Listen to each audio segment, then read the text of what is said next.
Құрметті Ерлан Жақанұлы, құрметті Маулен Сағатханұлы, құрметті депутаттар және шақырылғандар.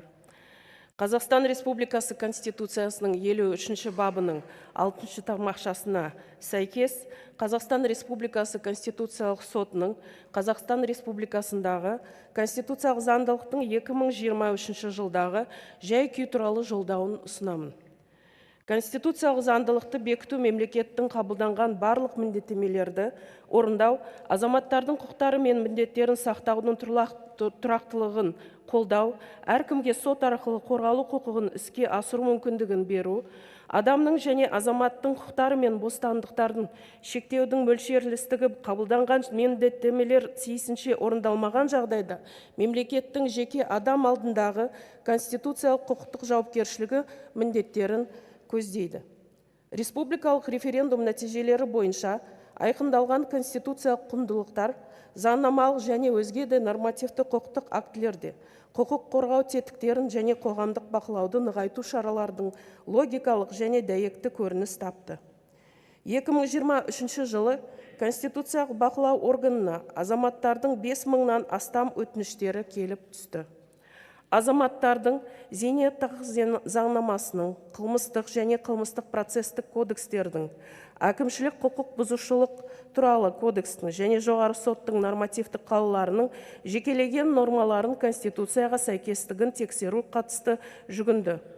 Азаматтардың келіп түскен өтініштердің басым бөлігі нақты істер бойынша жалпы юрисдикция сот шешімдерін күшінің жою, немесе оларды қайта қарау туралы сотқа дейінгі тергеп тексерудің және құқық қорғау органдарының жекелеген қызметкерлерінің өзге де әрекеттерін заңдылығын тексеру туралы болды. Басқаша айтқанда, мұндай өтініштердің нысанасы Конституциялық соттың құзыретіне кірмейді. Олар жалпы юрисдикция соттарының немесе басқа мемлекет органдарының қарауына жатады. Тем не менее, Конституционный суд хотел бы обратить внимание на некоторые вопросы обращений, требующие дополнительного изучения законодателем, а именно определение ненадлежащего декларирования имущества и порядка уплаты возврата избирательного взноса при реализации гражданами пассивного избирательного права. Сроки давности в отношении возврата ошибочно уплаченной государственной пошлины в судах. Конструкция состава уголовного правонарушения, выражающегося в посягательстве на неприкосновенность жилища. Пресекательный срок для выплаты единовременной компенсации при установлении инвалидности сотрудникам правоохранительных органов. Обращение в доход государства незадекларированного имущества при законности его приобретения и владения.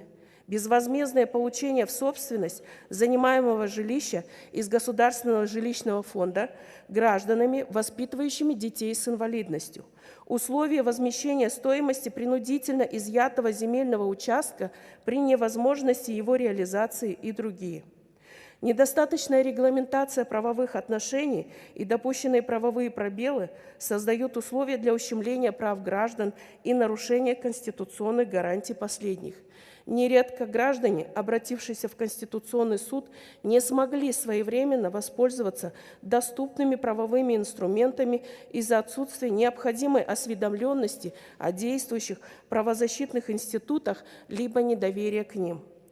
Осы тұрғыда үкіметке және уәкілетті мемлекеттік органдарға өз құзыреті шеңберінде азаматтардың өз құқықтарын қорғаудың қолданыстағы барлық құқықтық тетіктері туралы хабардар болуын арттыру мақсатында құқық түсіндіру жұмысын күшейтіп, осы жұмыстың сапасы туралы түрде мониторингтің жүргізілуін қамтамасыз еткен жөн.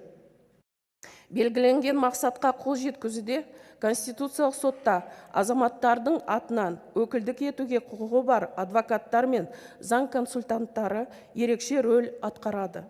Сонымен қатар азаматтардың әлеуметтік осал топтары нормативті құқықтық актілердің немесе олардың жекелеген ережелерін Конституцияға сәйкестігін тексеру жүгінген кезде оларға мемлекет атынан кепілдік берілген заң көмегін көрсету міндеттемесі салалық заң деңгейінде қарастырылуы тиіс. Конституциялық іс жүргізуде қаралған азаматтардың өтініштері түрлі құқық салаларына қатысты болды. Конституциялық сот шектеу шараларының негіздері мен шегі Конституцияның 39 бабы 1 тармағының талаптарына сәйкес келуге тиіс екенін бірнеше рет атап өтті. Оған сәйкес адамның және азаматтың құқықтары мен бостандықтары, конституциялық құрылысы қорғау, қоғамдық тәртіпті, адамның құқықтары мен бостандықтарын, халықтың денсаулығы мен имандылығын сақтау мақсатында қажетті шамада ғана және тек заңмен шектелуі мүмкін. Адамның құқықтары мен бостандықтарын кез келген заңнамалық шектеу заңды түрде негізделген мақсаттарында сай болуға және әділдік, пропорционалдық және мөлшерлестік талаптарына сай келуге тиіс. Қылмыстық құқықтық, әкімшілік құқықтық және өзге де ықпал ету шаралары олардың салдарынан сипаты жасалған құқық бұзушылық ауырлығына сәйкес келуге, сондай-ақ нысана тұрғысынан өзара байланысты әртүрлі салаға тиесілі нормалар өзара сәйкес болу тиіс. Заңдар мен және нормативтік құқықтық актілердің мазмұны адамның және азаматтың конституцияда бекітілген құқықтары мен бостандықтарына қарай анықталады.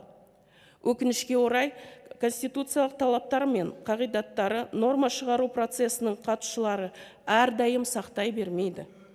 В связи с несоблюдением конституционных правовых положений 7 законов и 1 нормативного постановления Верховного суда признаны несоответствующими Конституции. Положение пункта 2 статьи 610 Налогового кодекса в части установленного размера государственной пошлины за подачу исковых заявлений и при подаче административных исков, как приводящие к ущемлению и ограничению конституционного права на судебную защиту.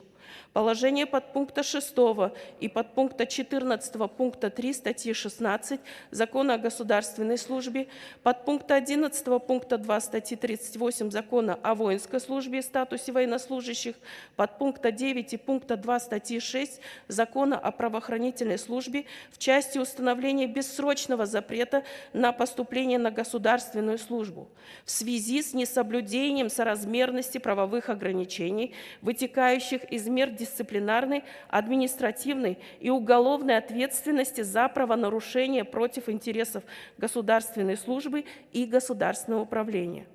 Статья 13 Закона о противодействии коррупции в части установления ограничения конституционного права на свободу предпринимательской деятельности в связи с отсутствием четко определенной правовой привязки к конституционно определенным целям такого ограничения.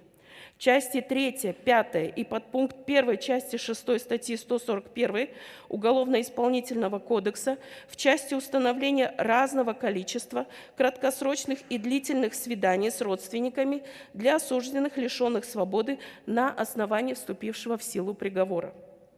Положение нормативного постановления Верховного суда номер 2 в части установления императивного требования о представлении заключения молекулярно-генетической экспертизы при обращении в суд с заявлением об усыновлении, как ограничивающее конституционное право на обращение в суд и не отвечающее обязательству государства наилучшего обеспечения интересов ребенка. Положение части 1 статьи 482 Уголовно-процессуального кодекса в части ограничения полномочий защитника представлять права и интересы осужденного в кассационном производстве и на стадии исполнения приговора, как ограничивающее конституционное право на защиту. В настоящее время выявленные правовые противоречия устранены в 2 законах и нормативном постановлении Верховного суда. По вопросам, касающимся государственной службы и ее особенных видов, противодействия коррупции, а также полномочий защитников в кассационном производстве, соответствующие законопроекты находятся на стадии рассмотрения в стенах парламента. Также нормы действующих законов, в отношении которых Конституционный суд дал истолкование, требует внимания законодателя в части разработки более эффективного нормативного правового регулирования. Мәселен, семей ядролық сынақ полигондағы ядролық сынақтарының зардап шеккен азаматтарды әлеуметтік қорғау мәселелері бойынша үкіметке зақымдалған аумақтардағы негізгі радиологиялық ахуалды, сондай-ақ әлеуметтік, экологиялық, демографиялық, медициналық және өзге де факторларды ескере отырып, жаңа қағидаттар мен тәсілдер зерделеу қажет. Саралануы әртүрлі іс-әрекеттер үшін бірыңғай қылмыстық санкцияларды көздейтін қылмыстық кодекстің нормалары заң шығарушының назарын талап етеді. Қылмыстық және әкімшілік жауапкершілік туралы нормаларда акцизделетін тауарлар айналымы кезінде азаматқа келтірген ірі залал және елеулі мөлшердің анықтамаларын өзара ілестіру қажет. Сот төрелігінің іске асырудың конституциялық қағидаттары тұрғысынан судьялардың тәртіптік жауаптылығын негіздерін одан әрі нақтылау орынды деп танылады. Заңды өрескел бұзу деген ұғымның мазмұны заң деңгейінде белгіленуі тиіс. Заң деңгейдегі ықтимал шектеулер азаматтың ақпарат алу құқығын болу мақсатына әсіресе ақпарат пен оның көздері азаматтардың құқықтарымен және бостандықтарымен, оларға әртүрлі құқықтық мәжбүрлеу шараларын қолданумен, немесе қоғамдық маңызы жоғары мәселелермен байланысты болған жағдайларда қауіпсіз болу тиіс. Конституциялық бақылау нәтижелері заң шығару процесі және заңнамалық ұсыныстарды әзірлеу, сондай-ақ қолданыстағы заңдардың және басқа да нормативті құқықтық актілердің қолданылуы тиімділігіне баға беру үшін маңызды құқық дереккөз болып табылады. Конституциялық сот шешімдерінің мемлекеттік билік субъектілеріне міндетті түрде жіберу конституциялық заңдылығын қамтамасыз ету жөніндегі шұғыл шаралар қабылдау үшін сигнал болып табылады. Соттар мен құқық қорғау органдары өз практикасында конституциялық бақылау органның қорытынды шешімдерін қатаң сақтауға және қолдануға тиіс. Бүгінгі таңда 5 заңның ережелерін конституцияға сәйкес келтірді. Қалған заңнамалық ұсыныстар палаталардың қарауында немесе үкімет деңгейінде келісу сатысында. Судьяларға қатысты тәртіптік іс шеңберінде материалдарды қарау рәсімдерін өкілдің қатысу мүмкіндігі туралы түзетулер парламенттің қаралауында. Сондай-ақ азаматтардың мемлекеттік қызметтің жекелеген түрлеріне байланысты кейбір шектеулер талқылануда. Заңнамалық түзетулерді әзірлеу жөніндегі жұмысты Конституциялық соттың ұсыныстарымен ескере отырып жалғастыру қажет. В целях усиления механизма контроля за обеспечением конституционной законности требует дополнительного внимания законодателя следующие моменты. Первое. Решение Конституционного суда требует оперативного реагирования со стороны уполномоченных государственных органов. Упрощенный порядок разработки нормативных правовых актов в реализацию решений Конституционного суда на уровне закона предусмотрен пока только в отношении актов или отдельных положений, признанных неконституционными. Данный механизм не применяется в случае признания нормы, соответствующей Конституции, в данном Конституционным судом истолковании. Второе. Недостаточная проработка правовой и практической обоснованности законодательных предложений, отсутствие должного внимания к заключениям специалистов и прогнозированию правовых последствий могут привести к принятию некачественного нормативного правового акта, а в худшем случае признание его неконституционным. Представляется целесообразным в качестве инструментов правового мониторинга законодательства включить проверку на предмет исполнения решений Конституционного суда и учет обобщения судебной практики Верховного суда. Третье. Конституционный суд в своих решениях указывал, что в заключительных и переходных положениях рассмотренных законов, регулирующих порядок их введения в действие, не предусмотрены положение об обратной силе новых требований. При этом разъяснено, что принятые парламентом законы могут действовать с обратной силой, если решение об этом закреплено в самом законе или в постановлении о введении его в действие. Особенно это касается норм законов, вводящих запреты, ограничения, льготы или поощрения. Четвертое. В пункте 4 статьи 63 Конституционного закона определено, что в случае принятия Конституционным судом такого решения при его применении исключается иное истолкование, а его последствия при этом такие же, как и при принятии решения о неконституционности.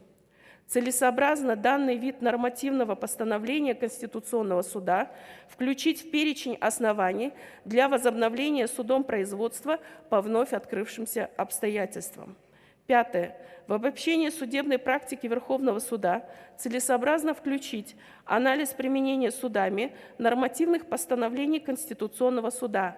Это позволит усилить судебную защиту граждан. Шестое. Глубокого изучения требует проблема установления соразмерной ответственности за различные виды правонарушений, исходя из степени их общественной опасности и криминогенной ситуации в стране. В то же время рамки дискреционных полномочий законодателя в этих вопросах должны соответствовать конституционным пределам допустимого ограничения прав и свобод человека и гражданина. Құрметті депутаттар, Қазақстанның негізгі заңның үстемдігі мақсатына жеке адам, қоғам және мемлекет мүдделерін балансы мен паритетін сақтау, тежемлік әрі тепе-теңдік жүйесін қолдану арқылы қол жеткізуге болады.